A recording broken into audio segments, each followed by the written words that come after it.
Welcome. I'm Julie Bacon, and you're listening to the Mindset Coaching for Handlers podcast, a podcast for dog handlers who are on a mission to achieve big goals.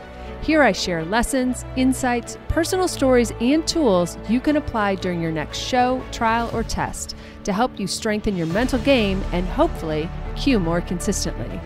Be sure to check out the show notes where you'll find details about the episodes, plus important links, including the link to the Dogged Planner and Workbook created just for handlers on a mission.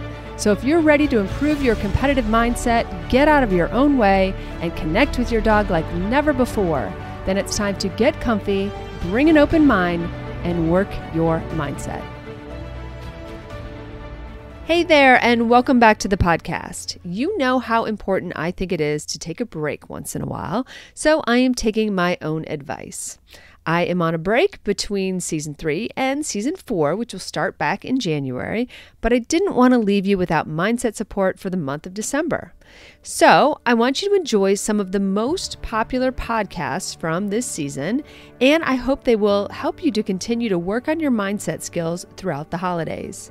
I look forward to being back with all new episodes in January. All right. I know everybody loves lists, so this week I'm going to give you a list of 5 things you can do to become more mentally prepared for your next trial or test or event or what have you, okay? So the first one we're going to start with is preparation, okay? It seems obvious, but I think sometimes we cut corners on preparation, thinking, it'll be fine, I've got it, or we run out of time, or for whatever reason, we cut a corner. And we could cut corners in our food, right? We could cut corners in like what we pack for breakfast or what we eat during a day or how much we hydrate, thinking like, that'll be something there, or I'll volunteer, I'll eat Cheetos and drink free water all day, or I'll get tickets and then I'll be able to buy French fries or something like that, right? And so that could be a corner that you're cutting, which is food prep. Right? What is your food prep strategy? Because our brains really need good amounts of protein. We need to be protein. How about protein? And we need to be properly hydrated for things to function right up there. We could be cutting corners in our preparation in terms of practicing or training or proofing. Maybe we've trained the heck out of it in the backyard and it's amazing, but if we take it on the road or we take our dogs into Home Depot, they act like they've never seen public before, right? So sometimes we cut a corner there. Sometimes we cut a corner because of, weather or, some other thing that keeps us from preparing in the way we would like to. Maybe we don't get to go to that last class before we leave because of something, or, maybe we don't get to, take the car in to get the oil changed before we go because something happened, whatever. So really think about your preparation and what you need to do. And the phrase I always use is to put yourself in the best position. And I like to start this on Mondays. I call my Mondays Dogman Days. It's a very schmancy mashup between the word dog and admin, administrative. And I like to get my week straight on Mondays. I use my Dogged Planner, not surprisingly, to do that. And I look at the week ahead. I think about, okay, if this is what I'm doing on Friday, Saturday, or Saturday, Sunday, what is it that I need that needs to happen this week? Do I have Cairo for them, for me? When do I need to go to the grocery store? When do I need to buy jackpot stuff? Am I stocked? Do I have everything I need? Do I need to run, like the whole thing, right? Everything. I try to do that on Mondays because I want to give myself some time to schedule that out. And lo and behold, there's usually other stuff going on in between, Monday and the time I'm going to trial. So make a habit out of preparing. And when you do that, like I just know that on Mondays, I take anywhere from it could be 5 minutes to just make sure I got my week organized to like an hour because I'm doing entries and making sure that, I don't miss any closing dates. So if you make that a habit, then it becomes really, really easy. And you can also start to look ahead to the weekend and think about what you're entering, which dogs are running, what classes are they running in. And then that leads me to your second thing that you can do to better mentally prepare. And that is, think about what your process goals are going to be for the weekend. Like, you going into the weekend, it's another trial. Have you even thought about what you want out of that weekend? And maybe, you're in a zone where you're trialing every weekend, or like maybe you're trialing like 3 weekends a month or something like that. And you just go from trial to trial and it's just, rinse, wash, repeat. But I really think that, or I guess it's wash, rinse, repeat, isn't it? But I think again, we would be better off if we really sat and thought about, what do we want out of the upcoming trial? What does success look like? What is our criteria? What are we working on this weekend? What are our process goals? We think like, oh, I always want a cue, or, of course you want a cue. Well, no kidding. But in order to cue more and to cue more consistently and to just be more confident about your weekend, you really need to think about what it is that you're working on and what you want out of it. For instance, for me, the weekend before I go to a big event, I don't really care if I cue, because I'm working on stuff, right? I'm using it as a prep weekend. I'm using it to try things, or that I might see at the next event, or, just to practice, or to hone something, or to work on something that we've been tweaking in practice. Okay. Or maybe you're working on having a better mindset, or better energy with your dog, or better connection with your dog. Whatever you're working on, that needs to be your process goals. And I really do start to think about that on Mondays. And the reason is, a lot of times I'm coming off of a weekend where I'm also using that time to record some feedback, like what went right, what went wrong. And I'm not writing, 6 journal pages on it. I'm just writing down a couple words, couple things I noticed, maybe a couple things that went right, went wrong, that caught my attention. And I always make a note of it, because by making notes, we then uncover trends or things that we might need to work on.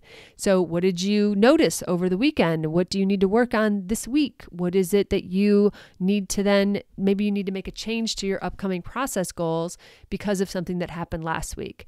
So when we take that time, going back a step to preparation, and we think about how we prepare and we figure out a habit to do that every week at the same time, then it becomes a reflex, and then it becomes so much easier. Okay. So preparation is one, setting those process goals is number 2. This third thing would be, think about your rituals. All right. So I talk a lot about rituals. I have a huge soapbox just dedicated just to rituals. So if you haven't heard my shtick on rituals, rituals are those habits or things that you always do. And I have pre-run rituals and post-run rituals. And pre-run rituals include from like the moment I open my eyes in the morning to the time that that dog walks to the line. Okay. And so for me, that includes, when I get to the trial site, I leave my dogs in the car, I get in, I walk around, I get the lay of the land. I probably have to potty myself because it's been a drive. And maybe I see how the rings are doing, check in, get things. I get settled first before I bring crates in and set up if I'm doing that, or maybe I'm setting up in the car, and then I get my dogs out, da-da-da-da-da-da. And so, and on and on. But I do the same things every time, right down to right before I'm going to run. We're doing some like engagement kind of warm up things, right? Maybe part stretching, part attention, part just engaging with my dog. And the last thing I try to say to my dogs before I run is like, thanks for playing with me, and I kind of rerun my process goals in my head, and then I walk into the ring. But it starts in the morning. And so I have a pretty strict routine by now. And there was a time in my life where I had to think about it, and I had to sort of plan for it, and I had to really kind of step it out and almost write it out at some points, and so that I could make sure that it was working. But then once I honed in on a routine that worked for the dogs that I had, which it changes, depending on your dogs, then it kind of is just habit. And now it's so habit that my dogs recognize the habit too. Remember, our dogs love predictability. They love they pick up on all the things. We grab our keys, we're going to the car. They pick up on all these things. So when I engage in this pre-run ritual, my dogs are like, oh, this is a trial day. I get it. Even if we're staying at home, there are signals that I'm doing that show them that we're going to go play a real game today. This is not a drill, right? So, and I find that those rituals really ground me because it's a bunch of less things I have to think about. It's grounding. It's almost like relaxing. It reminds the act of doing those habits reminds me to think of my process goals. It reminds me to think of my breathing. It reminds me, to think of all those things because that's built in. So your pre-run rituals, and I have post-run rituals. They're not as lengthy, but they include I come out of the ring, I run to our jackpot, maybe I go back to the car, et cetera, et cetera. I don't stop and chat about how fabulous or what a train wreck that run was. I put the dog first. And, if someone tries to stop me and be like, oh, that was great. Yeah, that was da-da-da. I'm like, thanks, I'll be back, need the jackpot, and go on about my jackpotting business. So I have a post-run ritual too. Again, less complicated, but I really found I got feedback from one of my dogs when I was kind of putting that off. I think what happened was as we were, coming out of COVID and more of us were crating in the car seemed far away to me. And so I was like kind of stopping to chat on my way. Well, my dog was like, where's the roasted chicken, woman? And so I was finding that the delay was really having an adverse impact on rewarding my dog. Sounds like a simple thing, but it made me change how I do that now, right? So we got to pay attention to that. So, okay, those are the first three. I'll be right back with the last two. This is a shameless plug for my dogged planner. I created a planner, workbook, and journal designed just for handlers with big goals. It's been years in the making, and it is finally available, and I'm super proud of it. The link to learn more is in the show notes, but quickly, the Dogged Planner has goal-setting pages, title tracking, a place to record health information, in-season date capture, notes pages, and monthly and weekly calendars. The workbook is everything except the calendar, and the journal is blank for seminar notes, rehab plans, training notes, agility stickers, or whatever else you may need. All are available on Amazon and are made to order. So if you're serious about slaying your goals this year, then you need the Dogged Planners. Okay, and by the way, you don't have to do these in any order. Like this isn't like an ordered type of thing. It just kind of made sense for this conversation. But the first one, again, reminding is make sure that we're preparing. We're taking, some time to prepare each week for the week ahead. We're making sure that we've got the, everything from snacks to jackpot to hydration, etc. Maybe the gas is full, all that preparation. And it includes feedback from the weekend before. And then we lead into the second one, which was setting your process goals for the upcoming weekend and having a really clear picture on what success looks like for the upcoming trial. And then third, was those rituals. Like, do you have a really good set of pre and post run rituals that you are doing with your dog? And if you don't, if you're developing them and you're not sure that they're working, sketch them out in detail on like an index card, kind of step by step. And then what that will allow you to do is then the following Monday or, even in between days, you can assess and be like, you know what, getting him out, 10 dogs was too much. That was too early.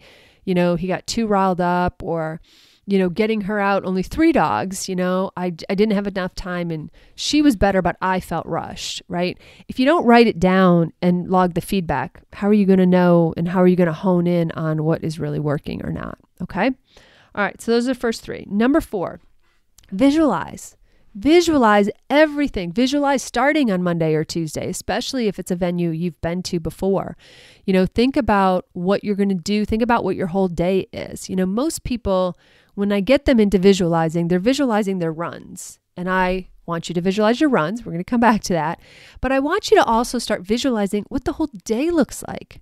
What does it look like when you get your dog to the ring and she is like perfectly prepared and like her mind's right because she's had her walk, or, she's been chilling in the car instead of in the building. And so she's more rested or whatever. Like, what does the whole day look like? Not just your runs. And then when it comes to visualizing your runs and really the whole day, I want you to also not just imagine what they look like from outside, or like if I was flying a drone over you.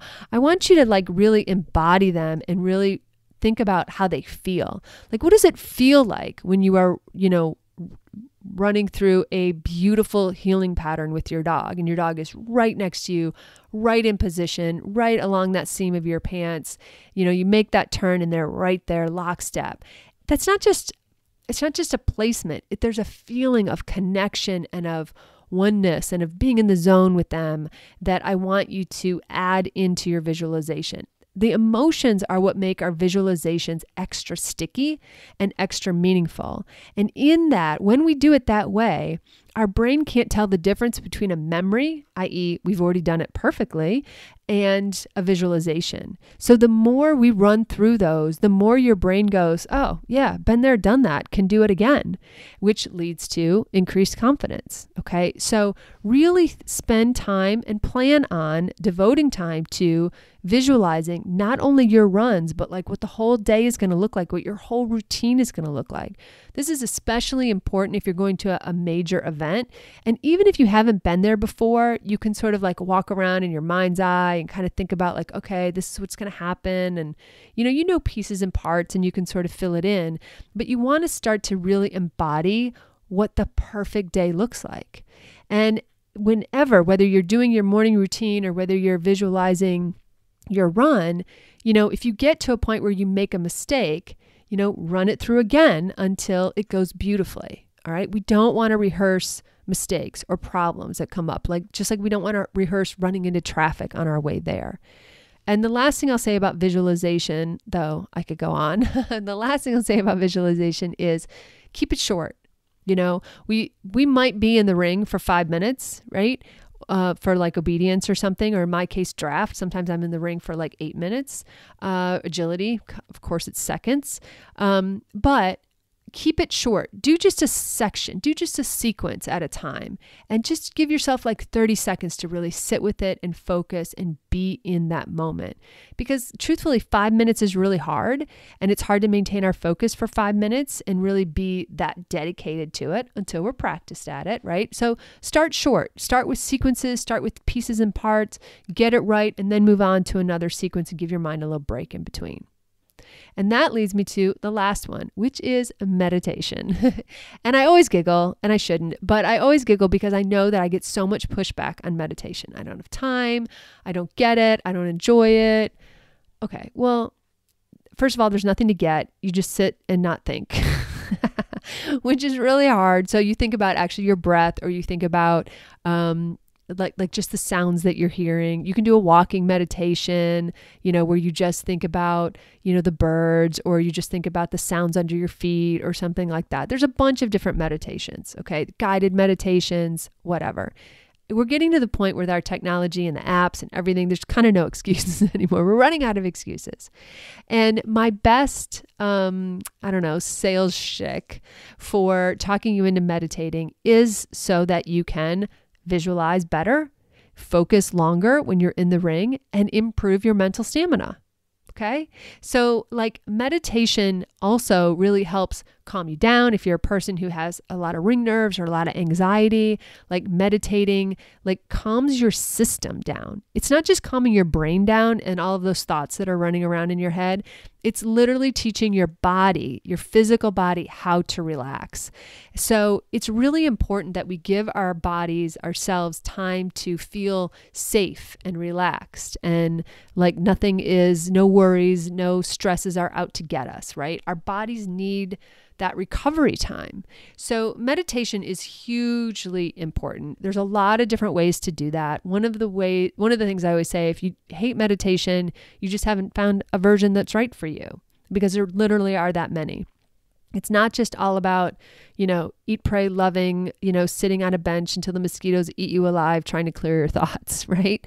If you've seen the movie or read the book. Anyway, it's really about being able to sit and let the rest of the world go in order to just be for a minute. Okay. And you can do it for 3 minutes. You can do it for 1 minute, and it will have benefits. Okay. And I swear it helps you get in the zone faster, because you learn how to like lock out every other distraction and only focus on the present moment. It helps you relax your body and give your body, like I said, that sort of like safe moment of like stress-free life. What is stress-free life? But anyway, gives you that. And it teaches you focus and mental stamina. All of these things we need to have a better mindset and to be able to perform better in the ring. Lock out everything else, get fully in the present, and lay it down, right? That's what we need. So those are my 5 things that you can do. Again, not linear. I already know some of the ones you're going to skip, but don't.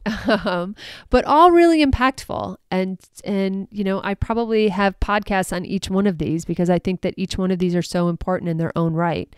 But think about this as a checklist for yourself, right? How many of these things are you doing on a weekly basis? And maybe this week you start with preparation. Next week it's preparation and process goals. The weekend after it's preparation, process goals, and ritual, whatever. Just add on and really just try to push yourself to expand what you are doing in order to improve your mindset. Like, how are you dedicating your time and attention to getting a stronger, more consistent, more confident mindset that is going to pay off in the ring? Okay. So that's my challenge. It's like, see how many of these you can pick up and you can do on the regular, make a note in your phone. Not now if you're driving, do some index cards, do some reminders, but really commit to getting these practices to be a habit in your life. And I know that it will pay off. I know because I have evidence and proof and clients and lots of people and members in the membership, all the people, really tell me that it works.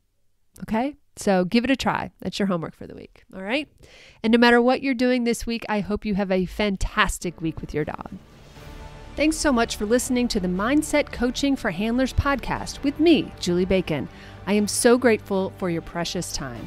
Check out my Dogged Planner workbook and journal available on Amazon. Just search for Dogged Planner. I also offer monthly membership that's perfect for ongoing support of your awesome goals.